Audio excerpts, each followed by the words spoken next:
47 minutos, perdón. Damos la bienvenida al sociólogo Patricio Carpio, profesor universitario y analista político. Sociólogo Carpio, muy buenos días. El día de ayer dialogábamos con el hermano del expresidente de la República, Fabricio Correa, y él señalaba que los ecuatorianos deben elegir bien. Al preguntársele en quién pensaba, dijo que en nadie, pero que todos deben irse, que se ha vuelto a un mismo punto similar a cuando surgió la figura de su hermano para tratar de cambiar el curso del país con el control de varios partidos políticos. Señalaba que se ha generado el momento para que otro outsider irrumpa en la política ecuatoriana. Más allá de esto, observamos que la izquierda ecuatoriana empieza a organizarse, y uno de los primeros lineamientos que ha puesto es tratar de evitar una alineación con el partido Alianza País, con sus diferentes facciones que tiene ahora, principalmente lideradas por Lenín Moreno y por Rafael Correa. Quisiéramos su punto de vista sobre este momento que se vive en el país cuando estamos ya en un año preelectoral. Muchas gracias por la invitación. Creo que de todo lo que estamos escuchando estos días y de lo que usted acaba de señalar como las noticias más relevantes, creo que hay como tres cosas importantes. La una es que es admirable que tengamos que volver a una agenda política en contra del Fondo Monetario, de las privatizaciones, etcétera, que era una agenda que estaba vigente a finales de los 90, principios de los años 2000. En esto tiene razón Correa, estamos en una situación similar a la de hace 20 años. Sí, pues así es, y lamentablemente el desmontaje de muchas políticas que de alguna manera han sobrepasado la dependencia que teníamos con el Fondo Monetario Internacional y otras entidades internacionales, y la injerencia internacional en nuestra política, nos estaba pasando cuentas, digamos. Ese sería un primer punto. El segundo, es increíble que ya estamos a la vista de las elecciones y a lo primero que se ataca es al Consejo Nacional Electoral para tratar de moldearle seguramente a intereses de quienes quieren manipularlo de una u otra forma. Hay intereses del movimiento Creo, tal y como ha denunciado Diana Tamaín. Ella dice que el juicio que se ha motivado en su contra responde precisamente a este interés del movimiento Creo de tomarse el Consejo Nacional Electoral. Creo que el Consejo Nacional Electoral no nos deja un pensamiento tranquilo respecto a su accionar en ningún momento.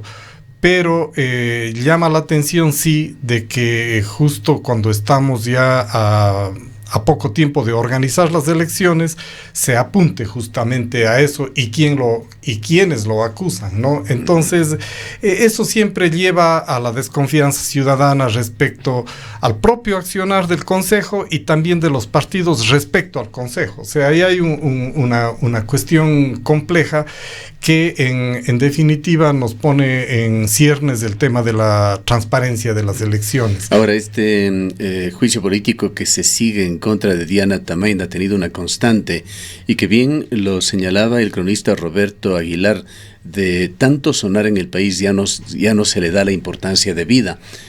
Se ha dado como un hecho, y esto en declaraciones de las diversas partes, de que Ecuador vivió, como lo dijo alguna vez Gustavo Vega, una ficción de democracia en la última década y más. Se ha hablado allí abiertamente de que en las últimas elecciones hubo fraude electoral.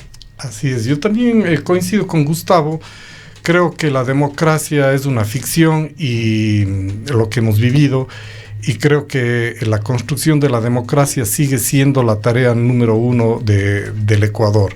La tercera cosa que saco a relucir es que la iniciativa que ha tomado Unidad Popular en relación a constituir un frente electoral para las próximas elecciones es adecuado en términos de que frente a la fragmentación de las posibles candidaturas que se están escuchando ya, que son alrededor de 20 más o menos, eso no lleva a ningún lado, digamos así, esa fragmentación, Y la única posibilidad que existe de que algún candidato tenga la posibilidad efectiva de ganar es en base a las alianzas, sin duda. Ahora, en toda esta indefinición de la izquierda, si tienen algo sumamente claro y concreto. Dice Atariguana que el candidato a la presidencia de la República tiene que ser indígena.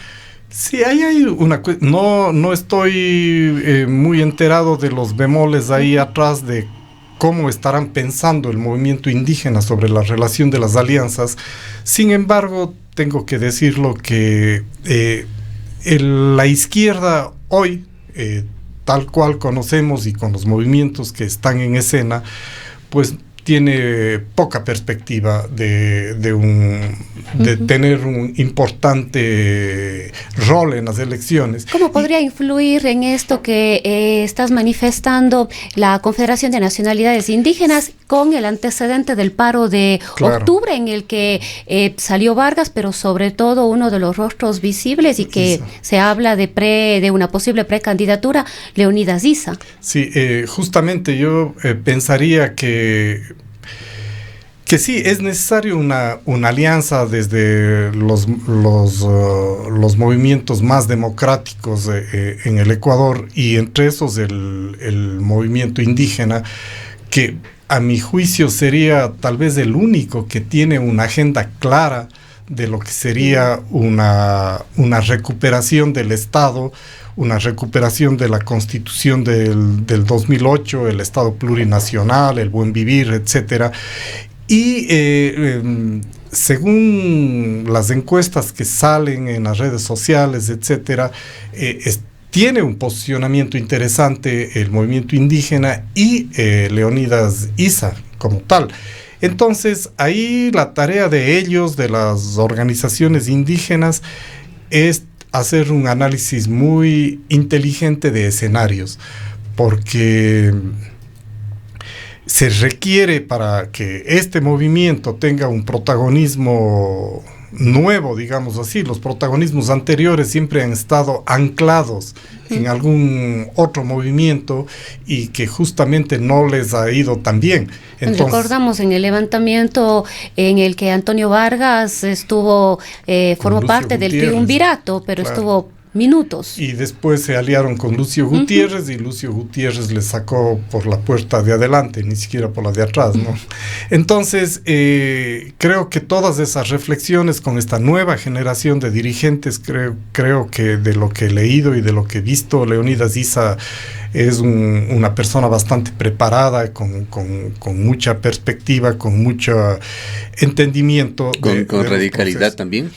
El tema de la radicalidad, yo diría que el movimiento indígena, si es que podemos hablar de izquierda, sería el único que representa a una izquierda que le veo... Me refería a Issa y a su discurso. Sí, el Leonidas Issa lo que le plantea es un Estado bastante acercado a lo que es una democracia profunda, y tiene, por supuesto, como izquierda un discurso en contra de la banca, del neoliberalismo, etcétera, etcétera, que es un discurso de izquierda. Ahora, el Ecuador no está, como usted dice, tal vez en el trasfondo de su pregunta, preparado, ni siquiera preparado, sino no acepta este momento de la historia, posiciones radicales. Efectivamente, yo creo que el Ecuador lo que le hace falta es sin duda una democratización, recuperar las instituciones que han sido fuertemente manoseadas en la década anterior y quizá mucho antes, y que en este gobierno, por más que se llenen de discursos respecto a que se ha recuperado el país, se ha recuperado la democracia, pues lo que vemos son discursos, lo que vemos son componendas y arreglos para mantenerse con algún nivel de gobernabilidad, porque el gobierno ha descendido mucho en su credibilidad. Y entonces este gobierno realmente pasa por no sé cómo decirlo, una insipidez que ya llama la atención porque ya se le acaban los tiempos y sin embargo no ha hecho nada. Creo que hablando del movimiento indígena y todo aquello, el discurso del presidente Moreno respecto al levantamiento de octubre no es otra cosa que seguir en el relato de desprestigiar un movimiento, el de octubre, que fue en contra de medidas económicas y que provocó justamente el levantamiento popular, digo yo, porque el movimiento indígena, si bien tomó el liderazgo de aquello, hubo otros sectores como los estudiantes, los jóvenes, gente de la ciudad, y ese sector que lamentablemente desprestigió el levantamiento de octubre, que es ese sector paupérrimo de las ciudades, Quito, Guayaquil sobre todo, y que condujo a saqueos, pero que tiene explicación en el tema del crecimiento de la delincuencia, el desempleo, etcétera, y la gente aquella reacciona y se lanza contra todo y aprovecha y desvirtúa, porque esos sectores no tienen agenda política, lo que tienen es, comillas, hambre.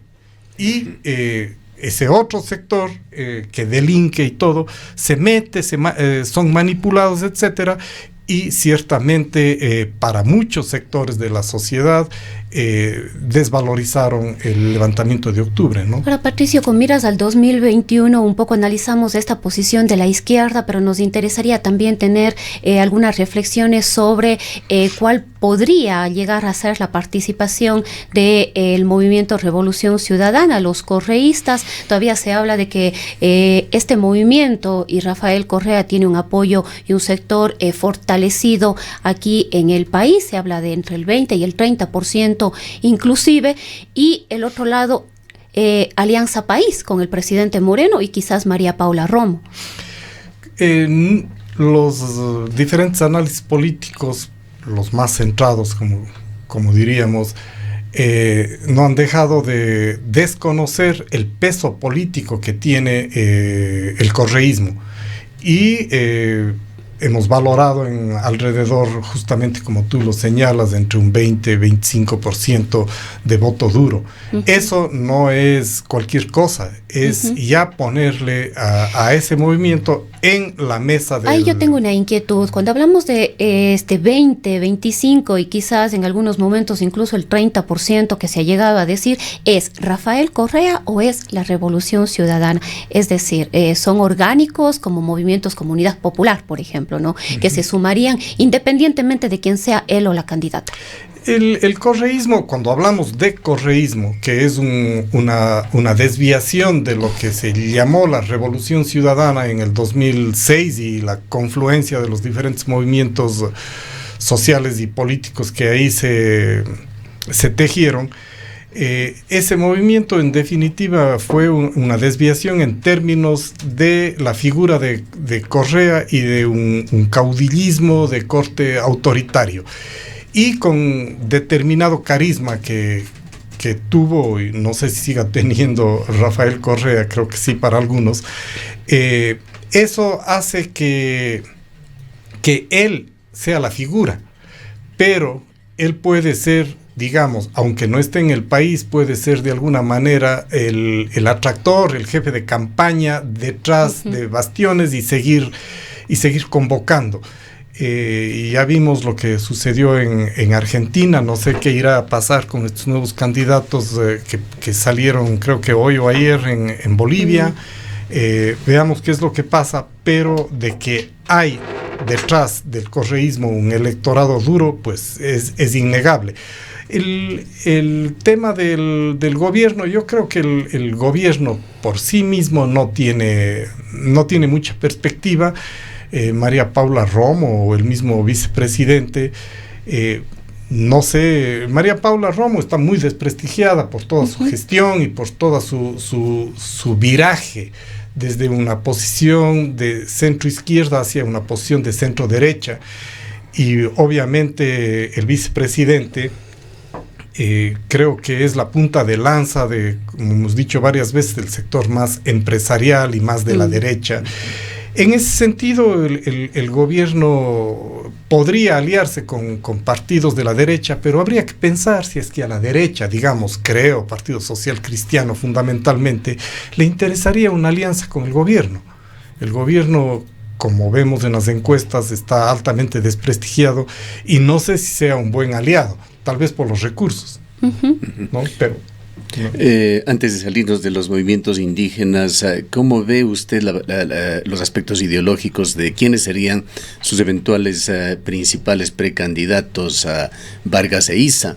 Issa, durante los eventos de octubre, tuvo varias declaraciones y entre ellas mencionó ser un cultor de alguna manera de la ideología de Víctor Raúl Haya de la Torre, un politólogo peruano del APRE, quien en definitiva predica el socialismo sin desconocer la importancia económica del capitalismo, pero él en definitiva señala que es el camino que debe seguir Latinoamérica.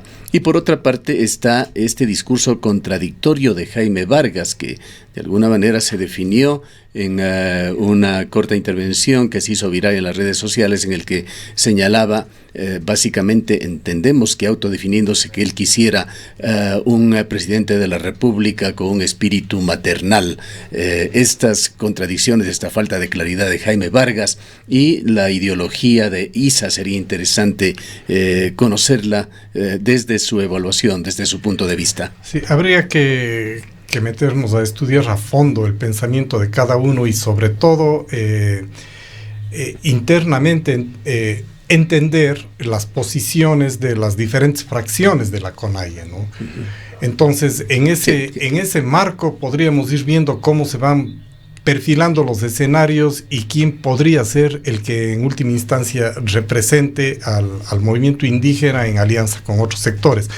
Ahora, los procesos electorales siempre tienen un problema, sobre todo con los sectores populares.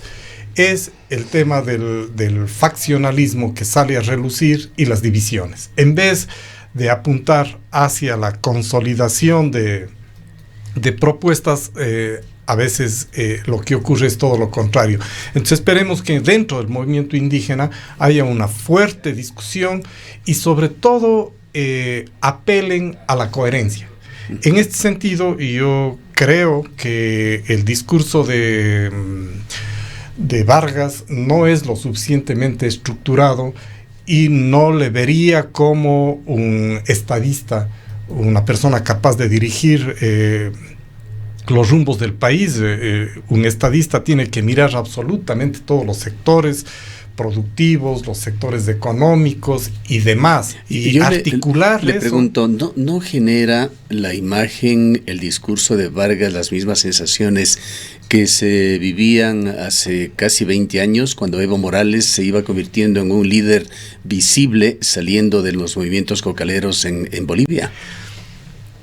No sé realmente, a mí me parece que... ¿Cómo le impresionaba a usted en ese entonces Evo Morales?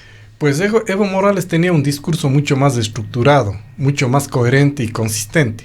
Era un tipo que sí tenía ese carisma para arrastrar a las masas, pero también tenía un discurso. El discurso de Vargas está en la frontera del populismo, digamos así, ¿no? Justamente por su débil formación en estos temas. Él es un dirigente, es un activista, es una persona que ha tenido años de lucha, etcétera, pero estructurar una propuesta de país es algo mucho más complejo y creo que Leonidas Issa, en ese sentido, por su propia formación académica, universitaria y su recorrido, le da elementos mucho más consistentes para organizar el discurso y organizar una propuesta. Él es una persona que en cualquiera de las entrevistas le opina sobre cualquiera de los temas y de manera coherente. Eso es súper interesante porque candidato a la presidencia... Se robó el show de la noche del 13 de octubre. Así es. Issa, un candidato a la presidencia debe tener la capacidad para sentarse vis a vis con cualquier interlocutor y hablar de cualquier tema que le interesa al Ecuador, en este caso. Ahora vayamos a la otra gran corriente, a la derecha ecuatoriana. Allí está un sinnúmero de personajes que suenan en ocasiones como presidenciables. Guillermo Lasso, Jaime Nebot, últimamente se habla de Isidro Romero, de Isabel Noboa, que podría traducirse a su yerno, que tuvo participación en el gobierno, Pablo Campana. Está el vicepresidente Otto Sonnenholzner, María Paula Romón, que viene supuestamente de una corriente de izquierda, es protagonista de este gobierno, que es más bien clasificado como un gobierno por lo menos de centro derecha. Y hay otros personajes como Fernando Balda, inefable Álvaro Noboa, que podría nuevamente sorprender con una candidatura, Lucio Gutiérrez, ya lo ha anunciado. Es decir, de este cúmulo de precandidatos tienen que salir definiciones.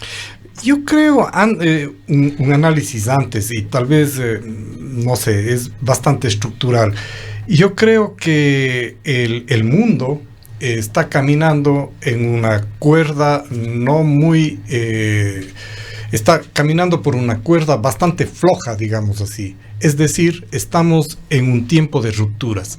Y un tiempo de rupturas porque el sistema en su conjunto ha generado tal nivel de caos a todos los niveles, y empezando fundamentalmente por el tema ambiental y el cambio climático. Entonces estamos, yo digo, en una década umbral. Si es que no tomamos decisiones muy fuertes, digamos, si no tomamos decisiones fuertes sobre el cambio de modelo social y económico, no solo del Ecuador, sino en su conjunto de la humanidad, del sistema, no llegaremos al 2030 en condiciones vivibles. Entonces, lo que ha ocurrido en Chile, en Bolivia, lo que ocurre en Francia, lo que ocurre en diferentes lugares del mundo, no son más que indicadores. Aunque las causas sean diferentes, los indicadores es de que se tocan algún tema y se revienta, la sociedad revienta. Y por tanto, eso desestabiliza la sociedad, porque sobre todo una sociedad hipersensible. Absolutamente, en este tiempo es una coyuntura muy especial. Chile, esos 4 centavos de elevación en el metro de Chile son muy decidores, ¿no? En Chile, por ejemplo, 8 de cada 10 jóvenes no creen en el sistema político ni en los políticos. ¿Sí? Y si quisiéramos aquí también una encuesta de ese tipo, vamos a encontrar cifras parecidas, y en cualquier país. Entonces, estamos en una época, y ya pasó en las elecciones recientes seccionales, por ejemplo en Cuenca, asomó un candidato que vendió la idea de que es virgen en términos políticos, y los jóvenes se fueron por esa vía, sin mayor reflexión sobre programas, sobre perspectivas, etcétera. Entonces, en este momento, los cuadros políticos de la derecha, también podría ser de la izquierda, del centro, etcétera, y yo no le veo mucha perspectiva, porque la gente ya llegó al tope, y lo que se buscaría es otros rostros.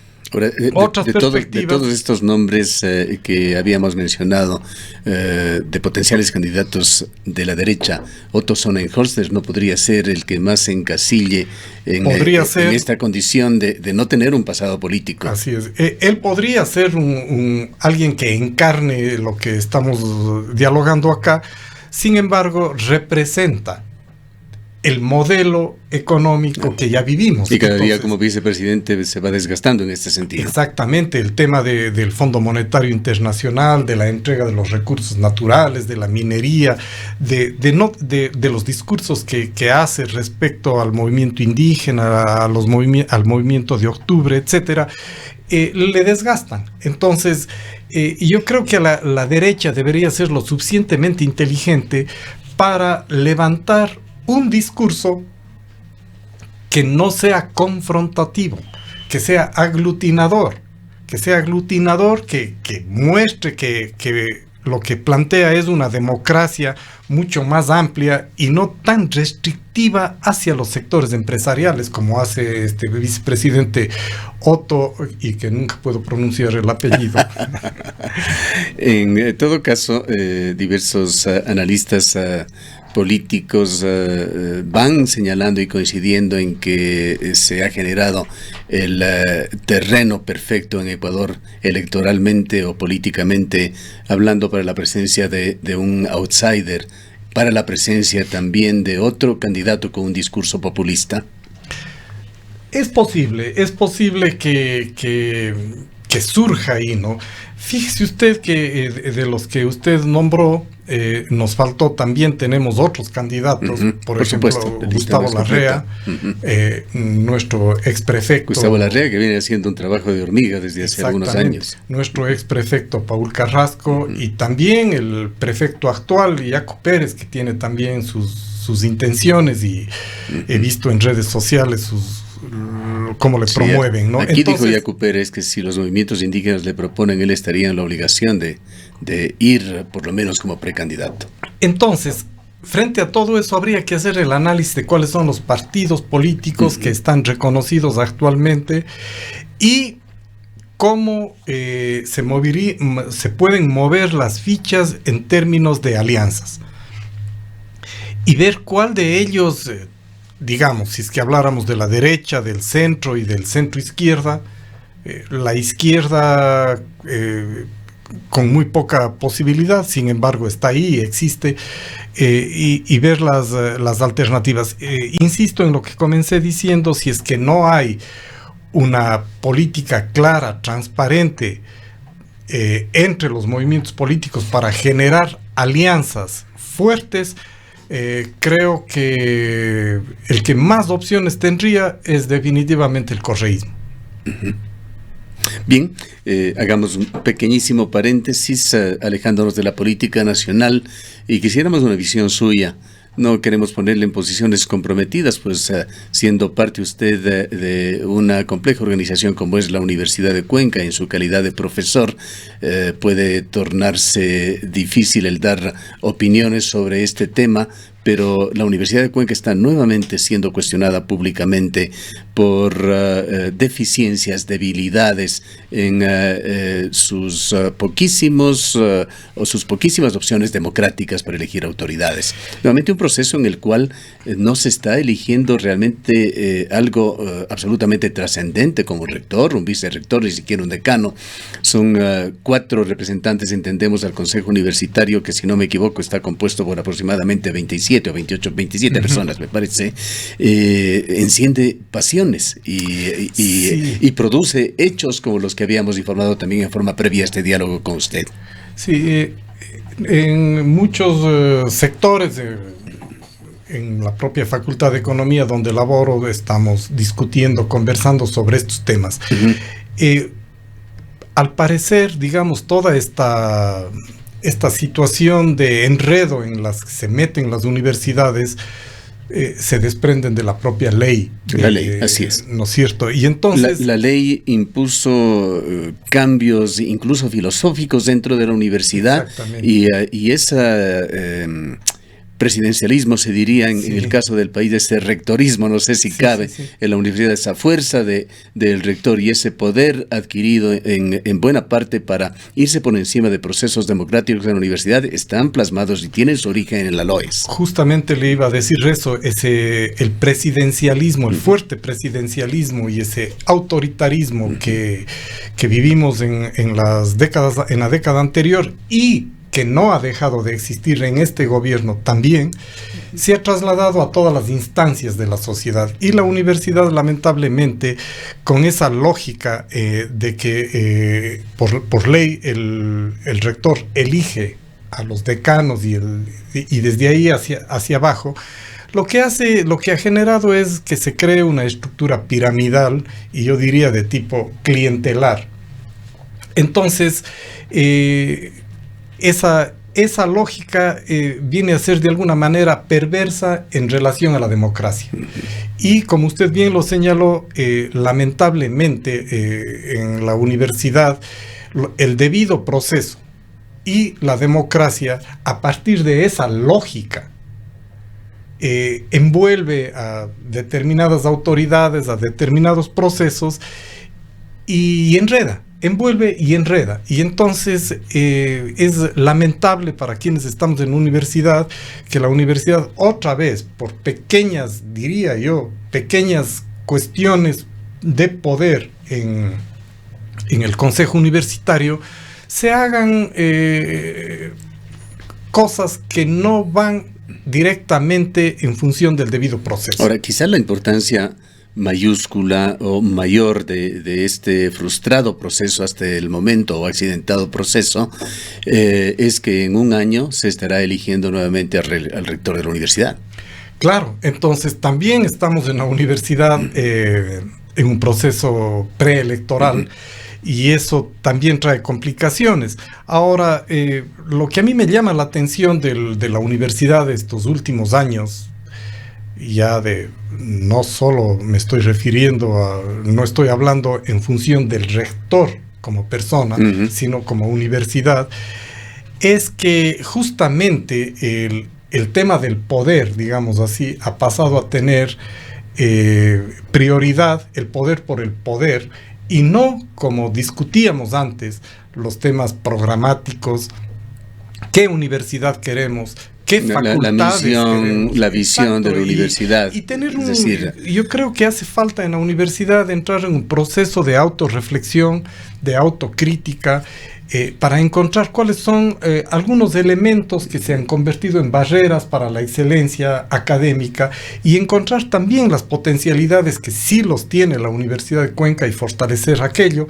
Y en ese sentido, digamos, construir o poner elementos para la construcción de una universidad mucho más potente, que tenga mayor proyección. Creo que la ley de la LOES, la Ley de Educación Superior, degeneró la universidad y llevó a unos niveles de competencia. Es parte del daño absurdo, que hizo, ¿no? el correísmo. La autonomía universitaria está absolutamente en entredicho. La debilidad en que se le ha puesto a la Universidad Ecuatoriana con su relación tan directa con el manejo del presupuesto universitario. Allí tenemos el caso de la UNAE, muy cercano. Es absolutamente sensible y visible. Son violaciones a la autonomía universitaria, pero también el sentido de la universidad. Fíjese usted, la investigación. La investigación debe estar 100% orientada al conocimiento de diferentes realidades, de diferentes procesos, hablo de ciencias duras y ciencias sociales, y que eso permita el desarrollo de nuestra región y de nuestro país, pero la ley y estos elementos, estos criterios o parámetros de categorización que existían hasta hace poco, investigar para publicar, y en revistas indexadas que son instancias privadas, ¿no? Entonces, también ahí hay una desvirtuación. El tema de la vinculación con la colectividad es un tema que ha avanzado, pero que tenemos que darle mucho más fuerza. Vamos ya con 8 años de aplicación de la LOES, si no me equivoco, se la creó en el 2012.